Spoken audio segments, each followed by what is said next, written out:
Teheli, it's such a pleasure having you on this program. I thank you so much for your time and for what you're about to share with us. You and I spoke before, and your story is so profound and it's so healing. Tell our listeners a little bit about you. So much for Lisa for having me here today. I am extremely grateful to share what I have, what information I can with everyone.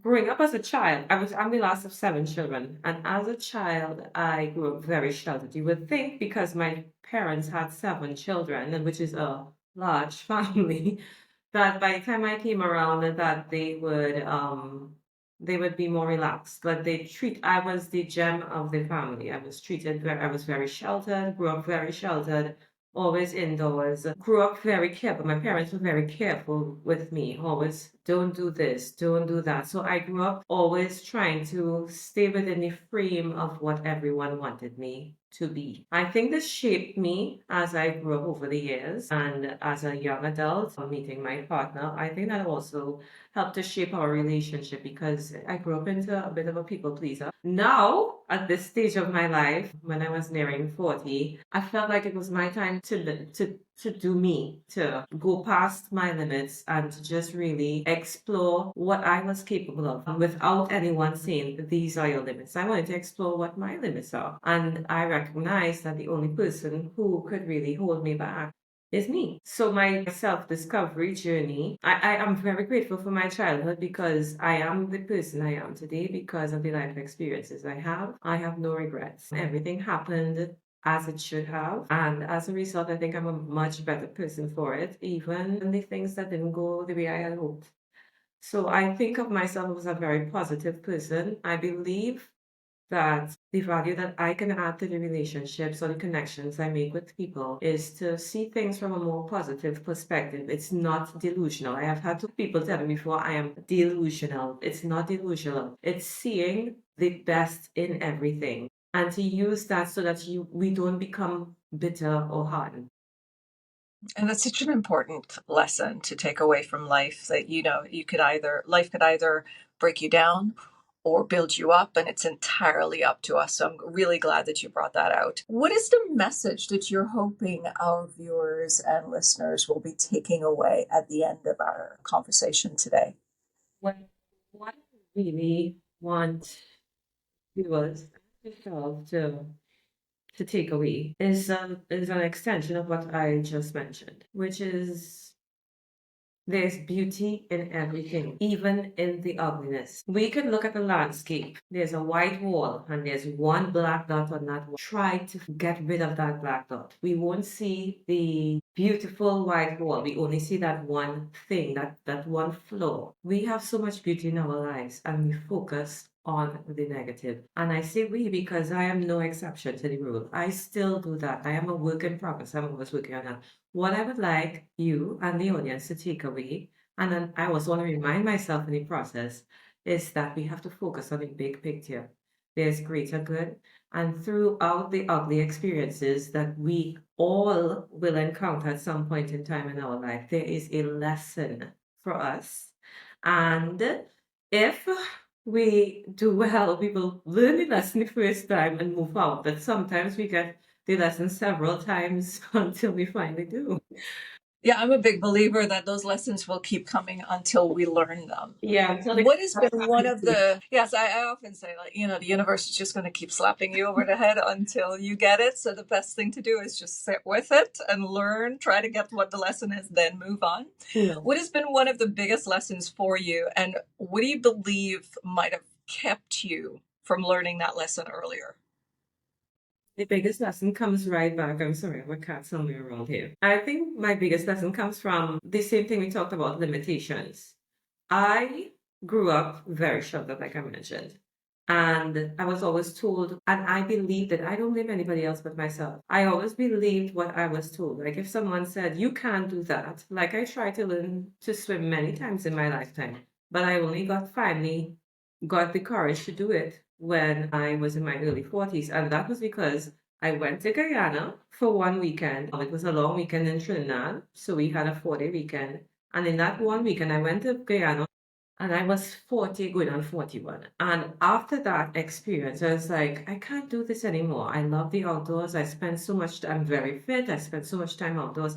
You cannot I can't even begin to express how it felt almost in one weekend, almost losing my life, the helplessness, the desperation, the fight for survival.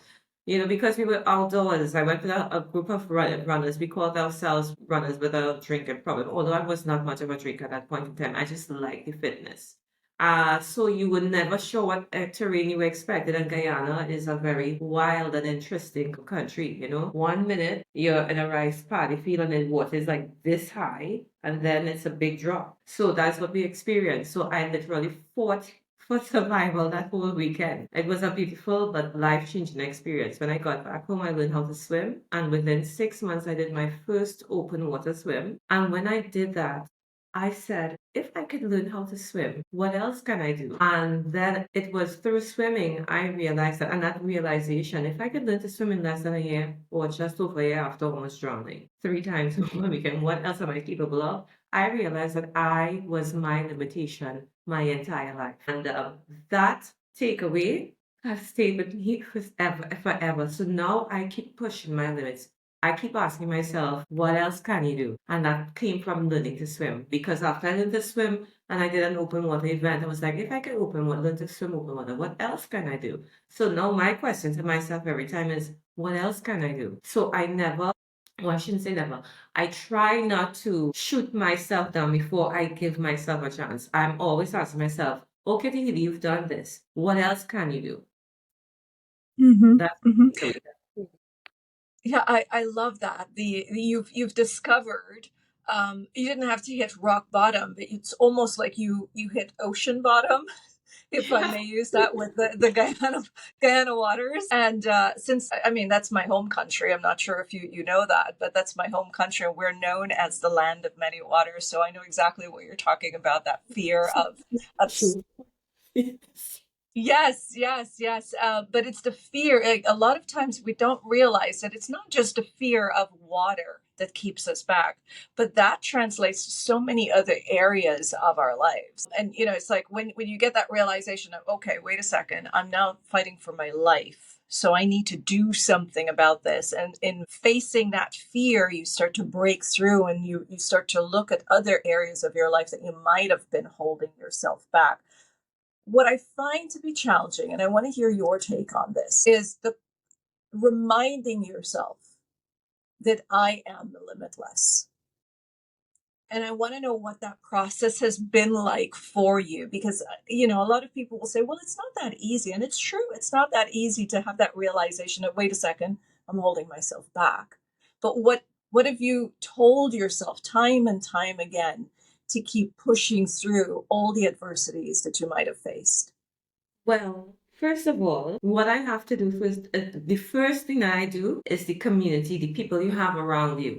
If you share your dream with somebody who's naturally negative or doesn't see the big picture, that person is automatically going to plant weeds of doubt in your visual garden. So you have to ensure that you keep your dreams close to yourself, and even if you're going to share your dream with someone, you have to share it with people who think big, who think like you, who are on the same frequency. So the first thing you have to do is to cultivate the right community. I have different communities for different things. I mean, I have a best friend, but my best friend is not athletic at all. She doesn't swim. So there are certain things that we don't discuss. There are aspects of my life that she's not into. She will have a general idea, but she won't know the specifics because that's not our relationship. Our relationship is grounded history, support, emotional support, love, that sort of thing. I might say I have a swim event or whatever. She's never been to any of my events, but I know that she supports me. When I need swimming support or I need to talk to people about specific goals and dreams that I have. So I would say the first thing is when you want to remind yourself that I am capable of doing things, is that you have to cultivate the right energy around you so that when you start to doubt your own self, you have to know when to ask for help. And it doesn't mean that you bear all, because it's important to hold back a little bit, but to know when to seek counsel and who to go to. So you that this is the first thing you have to do is to cultivate the right energy. then you have to remind yourself. It's like I listen to a lot of, sometimes you don't have that support in your life, and that is why I love YouTube. YouTube is a huge tool. You can go on YouTube and listen to motivational speeches from people alive or dead.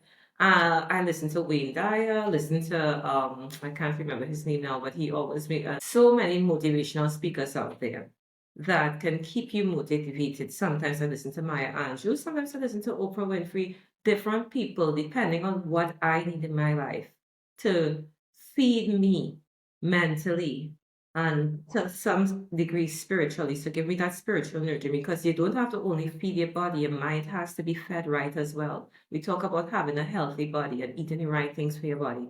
What you put into your system mentally as well, emotionally as well, is also important. So I remind myself through those methods, and that is what keeps me going. I remind myself, like, if you want to make $1 million, you don't make $1 million by just making $1 million. It starts with $1, one step. If you want to run a marathon starts with one step of that 1 mile. And after that 1 mile, it's the next mile. It's not that I get to 20.2 miles. No, you don't. You just have to keep taking one step at a time. And that is how I get myself through it. I might have a huge dream, a big dream, but it is not impossible if I break it down into small and manageable steps. Yeah, it's like have the big goal, but don't expect to be there tomorrow. No. Start with gradual, consistent steps in healing. And I love that you talked about the importance of being mindful, like being vigilant about what we put into our minds. I don't think that a lot of people realize that, being on social media and the information that you're hearing, if you could just check in with the information you're hearing and how it's making you feel is so important. There's some things that you just don't need to hear. You need to stay in your lane, depending on what it is you want to achieve. So I'm really glad that you brought that up. Now, what might have shifted that for you in choosing your friends? Because I'm going to guess that you weren't always this person who knew exactly how to choose friends and family for support. This is something we generally learn to do as time move on. And one of the questions I often get, or a complaint I get often, is I don't know how to say no to certain friends who've been there forever, family members who expect a certain thing. So setting a boundary for what's best for us seemed to be a struggle for many. Was that the case for you? And how did you manage to get through it? First of all, in the Caribbean community, it's very much about your family and your friends, and your family dictates a lot of stuff. You have to, first of all, find your voice. As I said, for most of my up to 40, I went from pleasing my parents to pleasing my siblings. I was the last of 7 children. So I grew up just being told what to do all the time because I'm the very last. People are always telling you what to do. And you just go along with it because you figure people are older than you and they know better. But people work from their experiences. So you are sometimes like, my mother had a deep fear of water. So when I was a child, none of us were allowed to go in the water. We were only allowed to like play in the sand or play in the shallows. And she would always say, "Don't go any further. You could die, you could drown." We could have learned to swim, but that is not something. So I grew up just naturally thinking the water was a bad thing. Water is now my friend, which I remind myself over and over again. Now, there are certain risks with being in the water, but my whole reason for bringing that into play is that if we spend time around people and we just being fed stuff that from experience, after a while it becomes our way of thinking because you are just adopting somebody's mindset. You have to be strong enough, which doesn't happen overnight, to be able to. The first thing I did is that I had to stop caring about other people's opinion, which is hard because how do you tell somebody that you love that okay, your opinion is not my priority anymore. And you want to keep that person in your life, and then they get offended because you've been listening to them all your life, and now you're not. But I just could not hear the voice. The voice in my head was smothered. I couldn't hear me. I didn't know who I was until I hit 40. And there's something magical about that number 40. Between 39.5 years old and 40, I just stopped caring what anybody. I was like, I've lived my life for everybody else. Now I need to do me. That is the beauty of middle age. Aging is a beautiful process. As you age, wisdom downloads automatically. The first thing is you stop caring about what other people think and you decide, I do it me now. At least that's what happened for me. And as I've progressed in my years, I'm realizing like with every year that comes, I'm getting a different, I don't want to say download, but maybe a different upload. Something else is being downloaded or uploaded inside of me. So some things are going out of me and some things are coming in. And I try to make sure that the things that come in are the things I want to cultivate because this part of my life, this is the phase of my life where I really just want to live and enjoy and have rich experiences. But the first thing is you have to drown out the outside noise and listen, tune into you. And the only way you can do that, you have to develop that resilience where you don't have to conform to society. It is okay to be a square where everything else, or you know how they say, a square peg for a round hole. That's okay. Nothing is wrong with being a square peg. You just have to be Mhm. okay with that and to realize that a square peg could actually make this whole thing look a lot more interesting. I don't have to conform. Yeah, and I think to add on to that, it's sometimes we're not okay with it.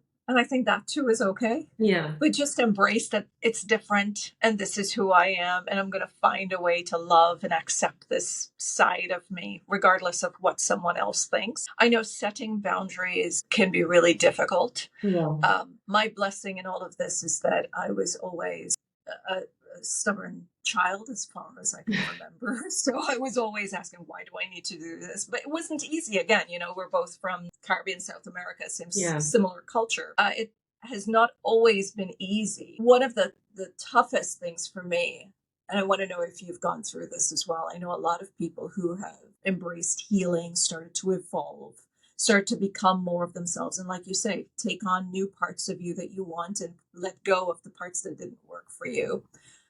How did that affect your relationships that you might have had for years? Did everyone come along with you? Did some people drop off? How did you deal with those relationships? How do you feel? I lost quite a few people in this journey. Let me start with my familial dynamic, or my dynamic. My parents were always in my life. As a child, my father was very autocratic. So it was do whatever he said. And as a young adult, I would say around the age of 26, I stopped seeing him as demanding and overbearing, and we became friends.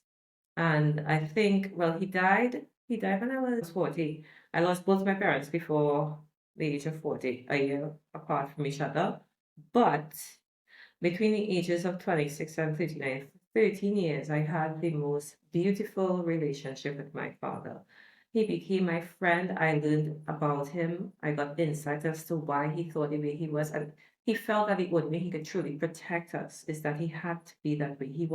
He had to be hard to be good, to be tough, to be tough, to be soft to us. So his toughness was his being soft based on his life experiences. He grew up in a different era. So with my relationship with my parents grew stronger. And I feel very blessed to know that I had that in my life. I have no regrets where my parents were concerned. In the sibling dynamic, there are some of my siblings, I love them, and if they need anything from me, I will be there in a heartbeat. But they hurt me too much for me to have them a part of my everyday life. So I have learned to love them from a distance. I'm still part of the family, still part of their family dynamic with my nieces and nephews, but just not directly with them. And that hurt too because I want to be a part of their life, but every time we get close to each other, it hurts. So you have to be okay with the fact that you can love even you don't have to be religious, but I remember when I was a child, we would do Bible study and things like that. And I remember there was one story about the Lord asking, I can't remember whom, to leave his, I think it was Lot, to leave his family behind and take his immediate family, his wife and his children, and to leave Sodom and Gomorrah. And even in the Bible, the Lord tells you about leaving your family behind to follow your true purpose. So I would not say that I'm a religious person. I'm very spiritual, but I do have a history of, Christianity. It's the same concept. Sometimes you have to leave some people behind because your values do not align. You have to be okay with it. And if you're not okay with it, you have to learn to live with it and accept it as it is. So I did lose a few people along the way. Some relationships grew very, very strong, and some just fell by the wayside. And now, where I had close friends, now they are acquaintances. I developed recently a friendship triangle, and I have from there created my at the top of my triangle is my inner circle. My inner circle has no more than 3 people in it. These are the people you trust, you let your guard down completely. Then you have close friends.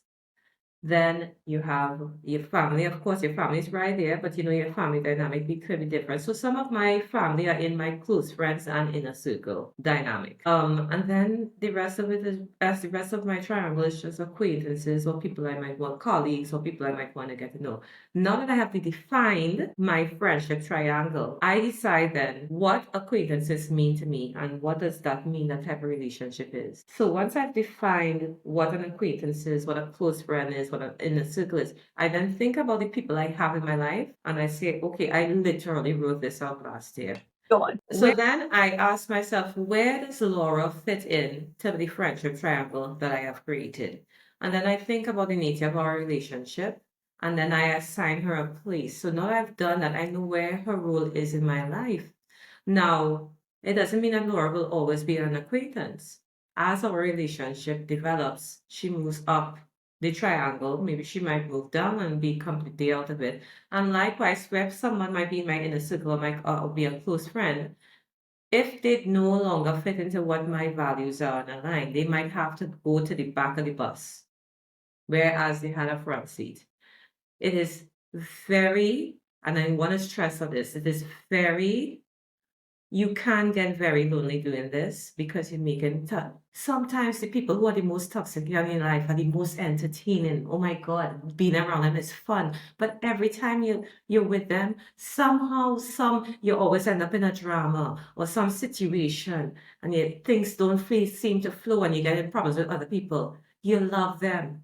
They could be in your life. They just can't be in your life. And you have to make that tough call. So you might end up being lonely because now you're not as social as you used to be before. Now you're ending up spending more time alone because this person might be the person who was always available, who always had free time for you because they themselves might have been in a situation. You have to make that tough. You have to know what is more important to you. So it can sometimes get lonely. It is not an easy journey, but you have to decide what you want for yourself. Yeah, I completely agree. I want to know because I have this too. I've got my pyramid. Yeah. What's most important? And for me, the most important is the work that I do. And Mm-hmm. my kids know exactly where they fall. I'm not sure if my partner is comfortable with it, but it's like I'm the most important, my health, who I am, my happiness, the energy that comes into me, then what I do, because I believe this is why I was put on this planet. This Yeah. is my purpose here. So that's the second most important. The third would be my children and my partner and everyone, like my family, the siblings, everyone below that. And the energy that comes from acquaintances has got to feed everything to the top. So it's like the children and partner, acquaintances, family members, they all have to feed that energy. And depending on the energy that comes, I shift them around. I've got really good friends, some friends just like you, just had to, they're still there. I could still be compassionate and kind towards them and even, civil as well. But like you said, you've got to know exactly what you're going to this person for, what value they serve in your life, and appreciate what you can also give to them and, have your pyramid. Now, my question to you is how do you decide? Mine is energy, mine is the energy that you bring in, right? How do you decide on how this person is going to fit into a particular bracket in your life? Who becomes the best friend? What's the process there? In time. Even with I remember once during lockdown, I spent maybe about 6 weeks in Florida. One of my sisters lives in Florida. I had just recently, maybe about a year or so, been separated from my then husband. And it was the second Christmas I was spending alone. And the first time I did it was super hard and I just couldn't imagine doing it again. So she said, listen, you could work online. We're in the middle of COVID. Why don't you come up and spend some time with me? So I grasped that opportunity and I went up with her. And my niece and I, that was the first time we had spent so much time together. Because she's a natural born citizen of the US, and while she would have come to Trinidad from time to time, we never really got to have that auntie niece relationship where I took her around and did things or whatever. So in my spirit, I remember saying to myself that we were going to probably have a falling out while we were there. Not my sister and I, because my sister and I understand each other quite well, but I knew something was going to come up with my niece. And it did. And she got upset and she was angry. And I said to her, her name is Amber. I said, Amber, you have to understand something. The way how relationships work is that things don't always go good. I said, you see what is happening here right now? The fact that we are arguing, we are disagreeing, but we're talking it through and trying to find light on the other side. I said, this is what shapes the strength of a relationship. A good relationship is not only about having great times together, it's how you handle the bad times. So, what is my gauge in terms of how people go up and down the friendship circle or pyramid? This, exactly this. Your relationship is as strong as the weakest link. If we have a relationship and we can't get past certain things to get to the next level, then you can only stay at a certain level because we, as people getting to know each other, cannot get past that point. So we have to be okay. Well, we're just only going to be like friends who see each other at social events then. Not the friend that I invite. There are friends that I have that will never see the inside of my home because that's my inner sanctum. So if you're invited to my home, that means that we have reached another level now. So based on our experiences, I know like, oh, I don't want that energy in my home. I don't think I want that person around me in that space. But however, great to go out and have a good time. It's carnival time. We're having a party. Definitely, I am lying with Laura. Laura is that person. She is the life of the party. Do I want her in my house and in my everyday life? No. But is she good for a party? Yeah. Yes. It's a tough decision, but you have to know. That is my process. My process is based on the challenges we have had and the experiences we've had, how we navigate it together. And if we're not good at navigating challenging situations together, even like the most minor challenging situation together, it tells me, okay, if in a crisis, if I need this person, they're probably not going to be there for me. They can't be in my inner circle. So you have to know. Now, you just mentioned the breakup that you went through, which is it's in an article that you wrote, and Mhm. that's how I connected with you. I read about, you going through this divorce and all that you learned about yourself during that process. Is this technique that you've now adapted into, taking your time to get to know people before you put them in your life or place them in particular areas of your life? Is this something that you were doing back then when you met that person? No, because I didn't know myself then. Some of us are fortunate enough to have the right infrastructure, family and otherwise, to be confident enough to explore your own self from very early. I mean, I've seen it with some of my friends and the way how they raise their children. They raise their children to question, to explore. Some of us raise our children to, just give them the guidelines. This is it. This is how you do things, whatever. For me, I love to see when children are just given the opportunity to explore themselves respectfully, of course, and to grow. So I know I was not this person when I met my partner. I was very open. I was all about, I'm also very hopeful. I saw the best, and I still do, in everybody. I try to give everybody the benefit of the doubt. Without a doubt, as you grow older, your life experiences shape you, and everybody comes into a new relationship, whether it's a friendship or whatever, with some sort of baggage. But it is our duty of care and to the relationship that we want to cultivate to load shed as much as possible before you get into a new relationship. It is not your partner or your friend's purpose in life to make you feel whole.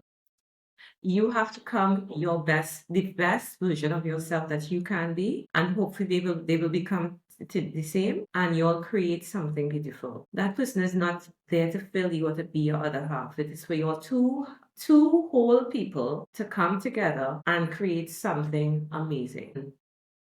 whether it's a friendship, whether it's a work relationship, we will each add different values. Like I might have something that you don't have, but when we come together, we create something magical. And I like to use the words like magical and beautiful and wonderful because this is what I want in my life. So I use the words to express what I see as the potential of my life. Yeah, I'm with you. I love magic. Love magic. I love to use that word magical and whimsical. And this earth is just such a beautiful It place. is. So I'm with you there. When it came to your relationship, your past Yeah. relationship, do you believe that you might have expected him to be everything to you there, to fulfill your emotional needs, to make you happy? Did you think that that might have been his purpose? No, I was just so grateful to be loved. It was the first time when I was growing up, and everything stems from your childhood. When I was growing up, I was always told, you're too dark, your eyes too big, you're too skinny. Oh my God, look at that big gap between your teeth. It was like nothing about me seemed right. And then I met my partner, and he wasn't my partner at the time, and I was just not, there was, listen, it was easy. He called when he said he would call. He showed up when he said he would show up. There was no fuss. It just felt natural. That is when you know that a relationship shouldn't have to be forced. If you have to force even like conversation, what Oh my God, it was just like the first time in my life I didn't have to feel like, pick me, please. It was easy. Now, there was a huge age gap between the two of us because he was 20 years older. So I feel also to a certain degree, because I was much younger than him, there was a certain degree of moldability about me because here I was very inexperienced. I grew up very sheltered, as I mentioned. So definitely relationships were out of the picture in my youth. So I had my first boyfriend when I was 21. I met my partner when I was 26. There wasn't much of a life experience there in terms of that. So I was very moldable. And I think that worked for him. But I was very open to love. And also, I responded like a flower receiving sunshine and water and nurturing to his receptivity to me and his acceptance of me. And yes, I did have to change my life considerably to fit in his social circle, but he loved what I was. And that made me so grateful and so happy. And that was all. There was nothing else. I didn't, all I wanted was love. And he gave me that. I wasn't expecting him to be my better half. I just wanted to continue receiving that outpouring of love. No, I have to ask, what happened? What happened? I Yeah. changed because you see, he met this young, very moldable woman. No thoughts of opinions. I came from a very humble background. He grew up in a very affluent background, and so I had to catch up. I had to reinvent myself several times to be that person that would fit into his social circle. Because I wanted to be a part of his life. So I had a lot of catching up to do. He was also, as I said, 20 years older than me, so very mature. And again, that magical number 40. When I turned 40, because I was doing everything in my power to just be who he needed me to be. But in doing so, I lost myself. I'm very wild and playful, and like sometimes I would be with my friends, so my best friend and another friend I was close to, and he used to say things to me like, "I don't like how you are when you're around these girls," because he found that people were so silly and he would laugh at everything. But that was the playful side of me. And then there were certain things that like he had children. I never had children. I still don't have children, but every time we talk of children came up, it would be like, Teheli, children cost a lot of money. And I was like, yeah, I said, but I want to have the experience. And then we tried doing that and it didn't work out. And I think he really wasn't invested in it. We tried all sorts of things. And I remember when I did IVF and maybe a couple days before I went in to confirm that the egg had settled in, I bled out. It's like a miscarriage. So it was very painful. I mean, emotionally painful more than physical because it was physically painful, but also very emotionally painful.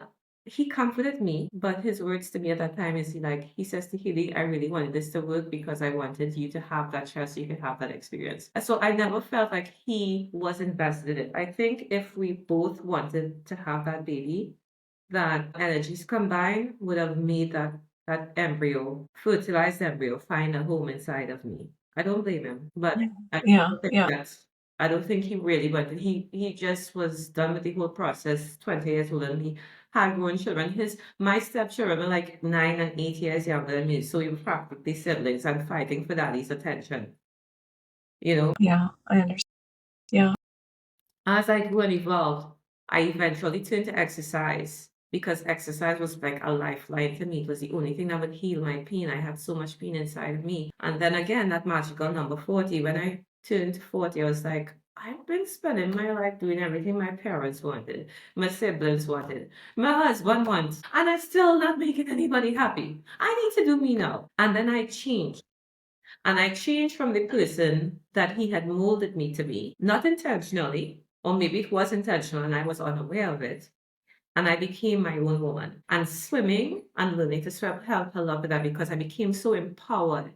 When you know how empowering it is to know that you could save your own life, literally learning to swim. After almost drowning 3 times in 1 week, I could now save my own life simply because I learned how to swim. I became so empowered. And after a while, I realized that he could not he could not cut he could not grow with me because this was not he envisioned. He envisioned that he had gotten this plant and it was going to be that turned into a tree and was going to be a bonsai tree. Beautiful, small, manageable. And then I became this huge tree that he could not control. So instead of becoming a tree hugger, he was kept on trying to cut this tree down to size so it could become what he had molded it to be, which was the bonsai tree. And the bonsai it was not a bonsai. That was I would say, the main demise of the main breakdown of our relationship. I changed. And I changed in such a way that he just could not accept it. And we were in two different phases of our life because of the 20-year age difference. Um, yeah. Well, what I'm wondering, did you change or did you just become who you were always meant to be? And that's one question I want to ask you as well. How did it feel to know that he loved you, but then there were parts that he just wanted to keep the way it was? the things that I think it was more, first of all, I'll say first question, I became, and I still am becoming who I'm meant to be. I am touching more lives now. I always wanted to have children because I thought my children would be my legacy. I am realizing my legacy is what I am doing now. Maybe I wasn't meant to have children. Maybe I was meant to have that accident and touch. Maybe I was meant to have that experience where I almost drowned 3 times. And because of these things, it shaped me now to now share my life experience with other people. I am very open and honest. Sometimes, like even now, some of the things that I'm sharing, most people will never share these aspects of their lives because it's very personal. But connection, why do we watch TV? We watch TV because we want to know what's the story. Everybody has a story in their life. Not all of us share our stories. But in the story, in that connecting with the story, you realize, oh my God, there's another person out there just like me when you thought you were the only one. I think my legacy now is what I am doing. I am becoming the person I need to be to help others. And maybe my legacy will just be that I touched 1 or 2 people in this life and they'll never forget the name Teheli Sealey because I helped them. That's enough for me. This is not about ego. It's about knowing that some of my essence would have been stayed with somebody so that it would have crafted major life-changing things for them so that they could become a whole person or a better version of themselves. And in doing so, touch somebody else. Each one teach one. I think I heard that once from, I think Barack Obama. It is really the truth. We have to be able to be vulnerable enough to share the hurt and the pain and even the shame of your life experience. Because in doing so, you are now opening up conversation, experiences, and realizing that just because I went through something difficult doesn't mean I have to be bitter or angry. I could learn from it and I could move on because there is something in it for me to carry forward and share with somebody else and help them grow. And if all I do is help one person grow just a little bit, then I have done what I needed to do. That's wonderful. How empowering is that for someone who has gone through so much, who's going through a heartbreak and needs to see a brighter light on the other side, to know that whatever they're going through, they could turn that around and help someone else. How empowering was that for you? You know, we have to understand we all have our struggles in life.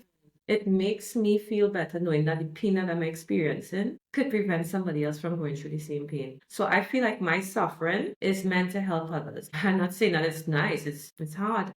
But knowing the more I talk about this in the right setting with the right people, with the people who need to hear it, and I realize I can help somebody through my struggles, I kind of begin to explain to you how that eases the pain. It eases the pain knowing that my suffering, literally, my suffering is not in vain.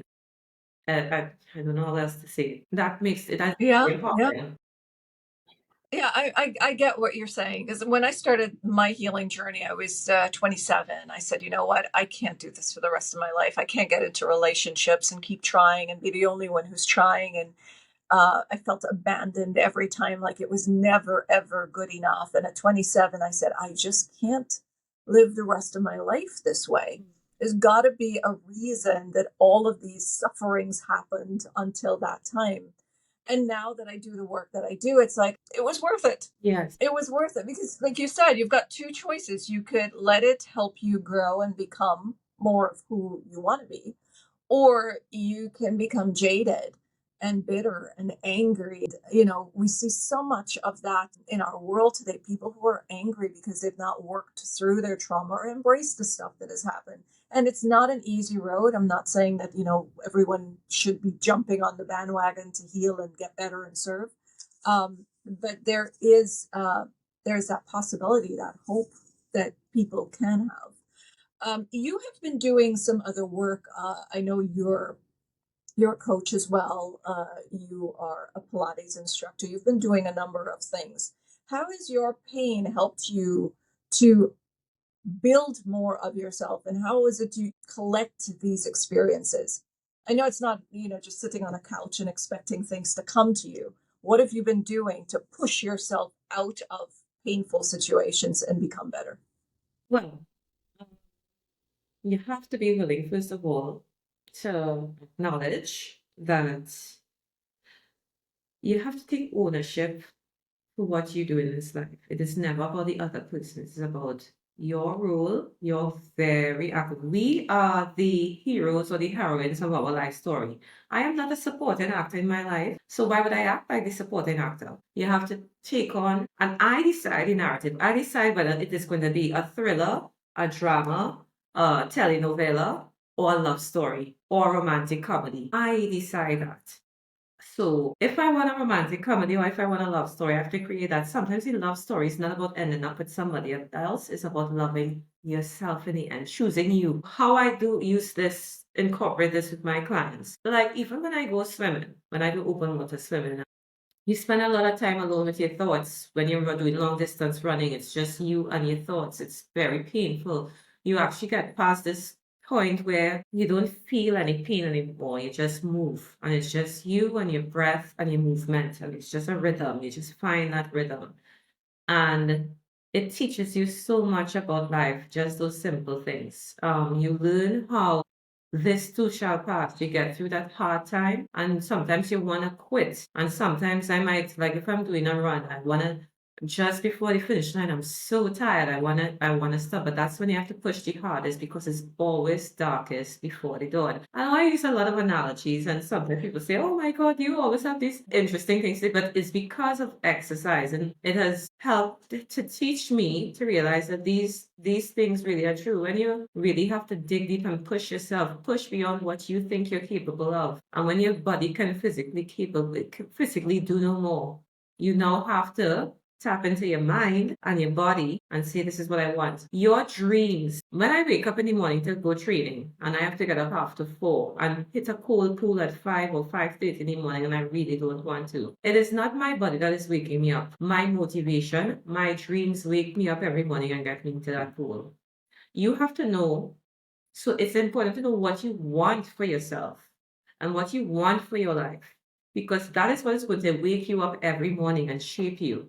This is how when I work with my clients, I share this with them and I say, okay, what is your why? Find your why.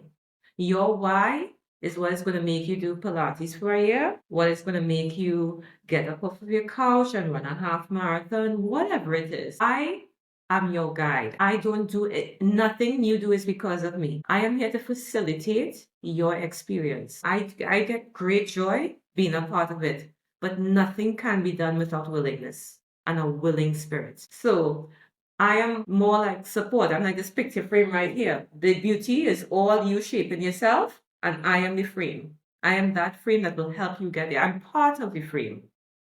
And this is how I think. That's wonderful. Yeah, and that's how I think. I do love your analogies. Thank you. I love your analogies. Now, I'm holding in my hand one of the books that you just wrote. It was Yeah. just released, I'm guessing, right? The Light. Yes. Can you tell us a little bit about it? Okay, so like I was mentioning in the book, we talked about you mentioned, this little girl, she finds her light up, but she is afraid to let anyone back in. Explain a little bit about that story. What happened there? All right, so that story actually is the light is about me, and I may get a little bit emotional talking about it because it is of an experience I had 5 years ago. I went to a carnival party, which if you're from the Caribbean or South America, you understand the significance of these very festive events. And I was there and I was having the time of my life. I was with people that I had really, really cared for at that point in time. It was a high. I came off of this wonderful high and then I left the party. And after leaving the party, my friends, we were getting ready to go and they were just liming. Liming is what we used to say hanging out. So we were just liming afterward. They were getting dressed, etc. And I just lay there on the grass with my eyes closed, just absorbing the entire experience. And with my eyes closed, I heard one of my friends calling out to me and I got hit by a car. I got run over by a car twice that morning. My life changed in an instant. Nothing has been the same since. It's not necessarily a bad thing, but the Teheli I knew myself to be back then, that very easygoing, happy person. She had I don't want to say she had to die, but she had to go away for a while because a different Tehili, a different version of myself had to come out. A year after the accident, or the anniversary leading up to the accident, the night before I couldn't sleep because in that time, 2 weeks after getting hit by the car, I finally found the courage to say to my husband that we could not be together anymore. So 2 weeks after that, I left him, or he left me. I asked him to leave. And then it was the start of lockdown, so I was completely isolated and healing alone. Now, during this period, nobody tells you when you get a brain injury, because I was run over the head, that you go through periods of extreme depression, not just PTSD, but suicidal thoughts and feelings.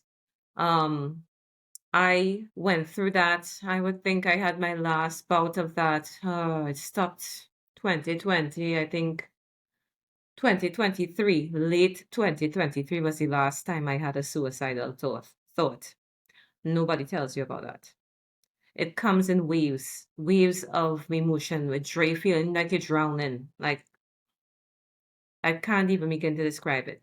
But anyway, on the anniversary of this accident, the night before, I could not sleep. And I decided to write this book because I wanted to write about my experience in such a way that even a child would understand it. So I used the language I would use to talk to a child. I used to read bedtime stories to my nieces and nephews a lot. So I wrote the story in such a way that even a child would understand because everybody experiences trauma from young all the way up to the day we die. We all go through some sort of trauma. And I wanted to write the story in such a way that a child could understand. So the light is me. And you have read the light twice, as you said. So you realized the light was at a high point of her life when she fell from the sky. And she crashed and she broke into 1,000 pieces in very small pieces. But even though she broke, they could still put the pieces together again. They realized that she still had light in her. I didn't lose my life because I didn't lose my life. And that's what that was about. So there's a lot of analogies there. And then I went into this cocoon. This cocoon was me living in my apartment all alone for the first time in my life, having asked my husband to leave because I knew I couldn't heal with him there. And being my friends, the people who were really truly my friends, protected me from negative thoughts, from the people who were gossiping about me and saying, well, she was drunk. That's why she got hit. She was all sorts of stories. People who were saying I would never survive the year because nobody survives a brain injury like that or being run over a car like that. So all the negative thoughts that were out there, my friends ensured that that negative energy never reached me. To this day, I have never seen the face of the man who hit me with the car. I know his name, that's all I know. And I did that because I needed to heal. And I hope if I see him, I can just walk out past him straight because I don't even want to know what he looks like. I think it will be too traumatic. So anyway, the stories of this light. She broke into 1,000 pieces. She went into a cocoon and then she had to build herself back. Now there was only enough space in this cocoon for her and her broken pieces. And this is for us. When you want to heal, you think somebody else has to heal you. Nobody else can heal you. It is an inside job. You take all your broken pieces, all your pain and your hurt, and you sit down and you face that and you deal with it and you glue yourself back together the best you can. So that is what I did.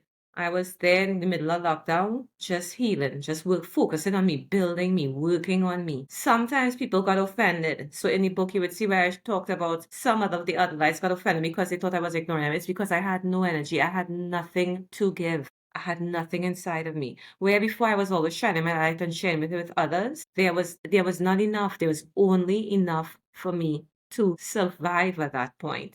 And then one day, the light realized that she had glued herself back together and she could face the world again. And as she went out into the world, she realized that the world was exactly like it was before, but it had lost all its color. And that's because she was different. Now I went back onto this world. This world moved on without me. Life didn't stop moving because they got in a car accident. It continued and it continued at such a rate that I couldn't cope. And now I had to learn. So I went through life, but always trying to hide myself. I'd go running, I'd take routes and I'd run at hours that nobody else was running at because I didn't want anyone to see me. And it was just because I was just so I wasn't ready to be mixing with the world again. So anyway, eventually this light in the storybook realizes that as she grew stronger and stronger and brighter, she was attracting energy. People were coming around her again. She couldn't handle that. But she also recognized that she could not stay on this realm anymore. She had to fly. She had to go up to the sky because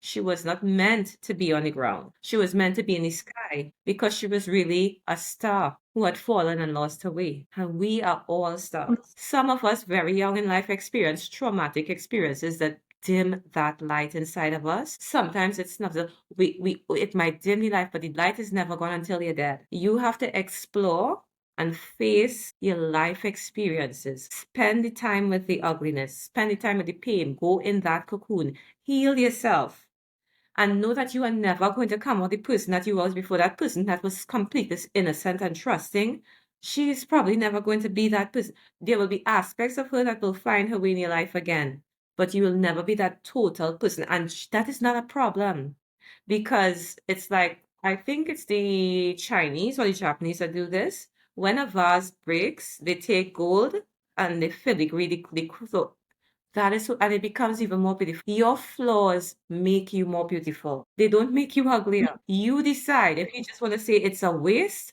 or if this is something I can make into something even more beautiful. All it means is this vase has lived and lived well. Yeah, yeah, I could totally relate. I remember in 27 again, thinking, oh, well, it would just be so much easier to stay angry, to go into the darkness. And, you talked about, suicide. And a lot of us, we don't talk about it. We don't say that, majority of people, we do have these thoughts and feelings and we push through and we hold on to that little bit of light within us. How were you able to manage to get through that?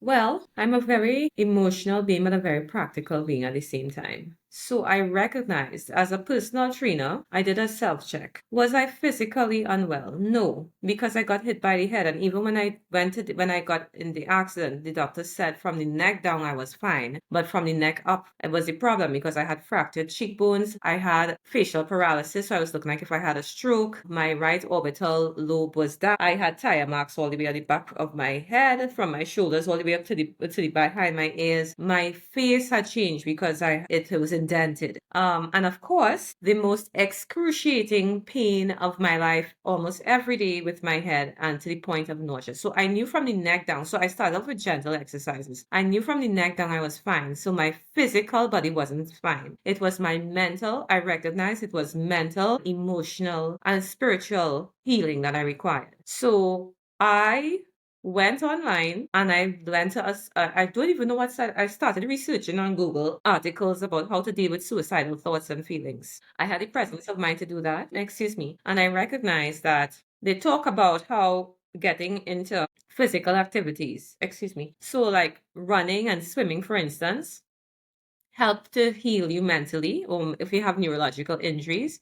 Not to mention, if I had something to long term to train towards, it would take my mind away, or because it's so systematic. You get up in the morning, I'm in the middle of lockdown, so there's no work to really go to. I'm working online from home. So every morning was just getting up, training my body, eating, sleeping, and repeating the cycle, working in between that. And just repeating that cycle. So we are all creatures of routine, whether or not we choose to admit it. Even when we're spontaneous, we still have routine in our schedule. Children thrive on routine. As adults, we lose that habit because then we become, oh, I could do whatever I want, and then but we lose our routine, and then sometimes we falter. So I created a routine of activities for myself: Monday, Wednesday, Friday, Saturday, Sunday, running different distances. Then I'd have whatever pool time I could get, because at that point in time during lockdown we weren't allowed to swim. So I was able to make some arrangements at the pool, and I was training for events. So I did an online virtual marathon, etc. Now I'm not saying this is for everybody, but the exercise healed me because I poured all of my hurt, all of my pain. I would cry and swim, literally, and would remind myself that the water in the pool would shield my tears from everybody. So I would swim sometimes and I would just be crying, crying, crying. I told Well, I think what you're sharing here is that you dug deep and went out there and found every possible thing that could help you to heal through whatever it is that you were going through. You found the thing that worked for you. yes, because during COVID, people were fighting to survive COVID. I was just fighting to survive, period.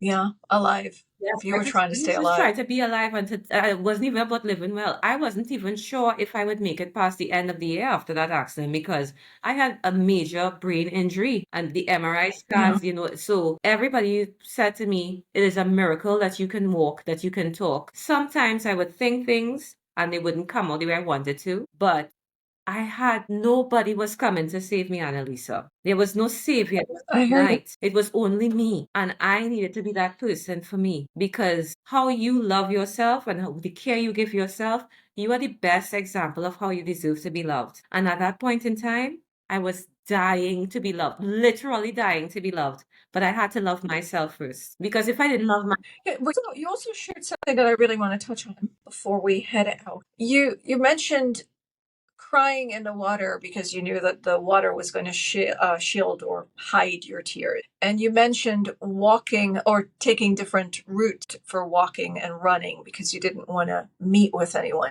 And earlier you mentioned asking your husband to leave the relationship because you did not want him to see you the way you were after, or be there with you after the accident. Is there a particular reason that you kept people away from you, or you did not want them to see your emotions? Well, in terms of my husband, it was because that he was not equipped to deal with what I was going through. And I felt whatever energy I had, I would have to spend making him feel good and nurturing him. Is that something that we know, or is something that we assumed, suspect?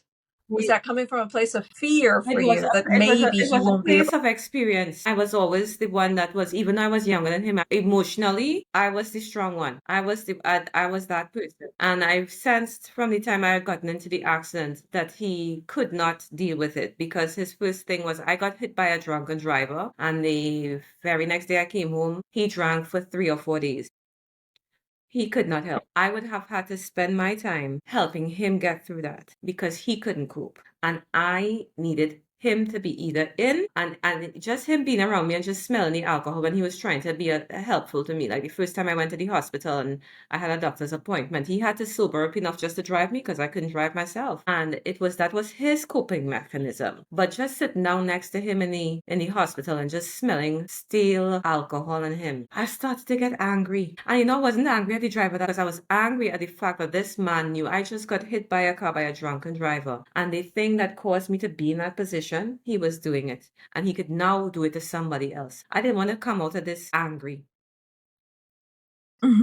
So he had to go. What was that like for you? What was it like for him to make that decision and part ways? It was a very hard decision for me to make, but it was a very easy one at the same time. Because when you have a near-death experience, your perspective changes in an instant. The things that you didn't have the courage to do, the things you were thinking, oh, I can't do that, whatever, you realize what is important and what is not. And I realized at this point in time, I said to Healy, right now, you need to focus on you.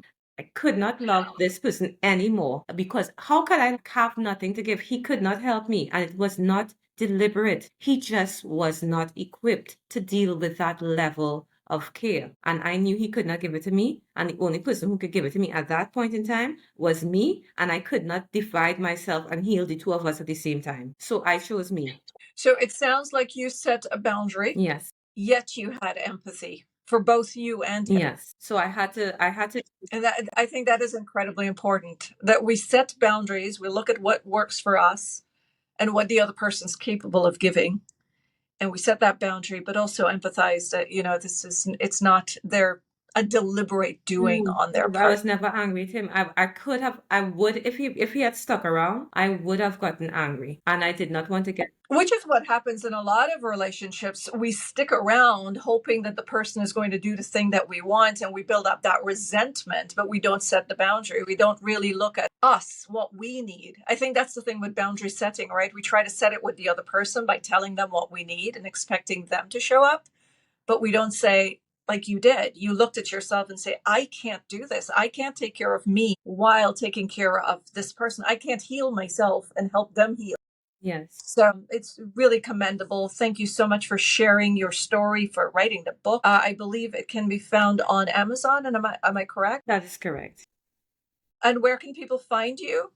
I have a website, Teheli Sealey, All right. TEHELISEALY.com. I'm also on Instagram. I have 3 pages. I have my author page, Teheli Sealey _author. I have my personal page, and I have my work profile for fitness, GetFitspired_TS. I am very open and receptive to talking to anybody, any sort of support, and they think that I can help them, I am willing to. I do virtual sessions online. So distance is not a problem. It's all about energy. If my energy resides with you and you think that I could add value to your life and help you go through a challenging time, I am more than happy to see how I can help. Well, Teheli, thank you so much for bringing your light, for letting it shine, for becoming or realizing that you are the star that you are on our planet. I love the work that you're doing. Thank you for that. Now, before I let you run off, I would like for you to share with us, what is it, something you wish you had learned before you started the healing process? Something that you know now. I think it would be the value of choosing yourself. You have to set your boundaries. Everything is about boundary setting. A lot of where I am now, if I had created the right boundaries and I had the right self-belief in myself, I wouldn't be where I wouldn't have had to discover it so painfully. I never set boundaries, as I told you before. When I started my relationship with my husband, before he was my husband, I was just open. I was just so glad somebody loved me that I never set boundaries. And I gave and I gave and I gave, and I left nothing for me. That was on me. So please set your boundaries early in your relationship in a healthy and positive way. Communication is key. Healthy communication. There are times that you need to text somebody and times when you need to talk to somebody. And if you don't feel like you could talk to them in a way that makes sense, write it out.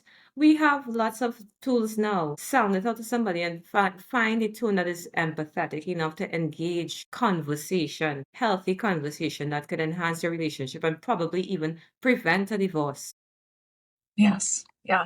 Thank you so much again for sharing your story. For those of you who are listening or watching this on YouTube or across social media, we're going to post Teheli's information in the comment section. So everything about you, where to find your book, where to find you, it's going to be posted. And yeah, all the best.